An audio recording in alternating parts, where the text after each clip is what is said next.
అదే RTV app వార్తల్ని క్షణాల్లో చదివే అవకాశం ఉంటుంది. ఒక న్యూస్ పేపర్, ఒక టెలివిజన్ ఛానల్ మీ చేతుల్లో ఎప్పుడూ ఉంటాయి.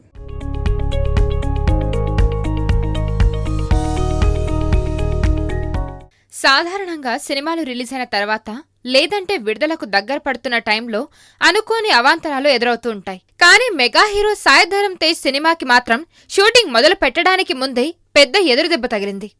ఇప్పుడు ఈ విషయం మెగా అభిమానుల మధ్య చర్చకు కారణమైంది.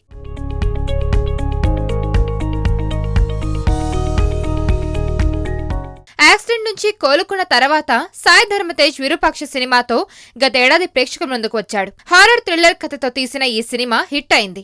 దీని తర్వాత సంపత్ నంది దర్శకత్వంలో గాంజా శంకర్ అనే సినిమాని 4 నెలల క్రితం ప్రకటించారు. ఆ తర్వాత షూటింగ్ గురించి ఎలాంటి అప్డేట్ లేదు. తాజాగా ఈ మూవీ టీంకి తెలంగాణ యాంటీ నార్కోటిక్స్ బ్యూరో నుంచి నోటీసులు వచ్చాయి. టైటిల్లోనే గాంజా అనే పదాన్ని తొలగించాలని సూచించారు.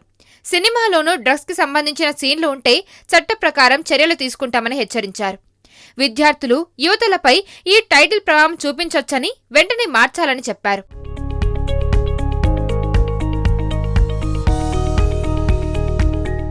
అయితే ఈ సినిమా ఆగిపోయిందనే రూమర్స్ అప్పట్లో వచ్చాయి. ఎందుకంటే టీజర్ లాంటి వీడియో రిలీజ్ చేసి చాలా రోజులైంది గానీ ఇప్పటి వరకు సెట్స్ పైకి వెళ్లినట్టు సమాచారం లేదు. అలాంటిది ఇప్పుడు టీఎస్ స్నాప్ వాళ్ళ నుంచి నోటీసులు రావడంతో ఆగిపోయిన మూవీకి నోటీసులు రావడం ఏంటబ్బా అని కమెంట్లు చేస్తున్నారు.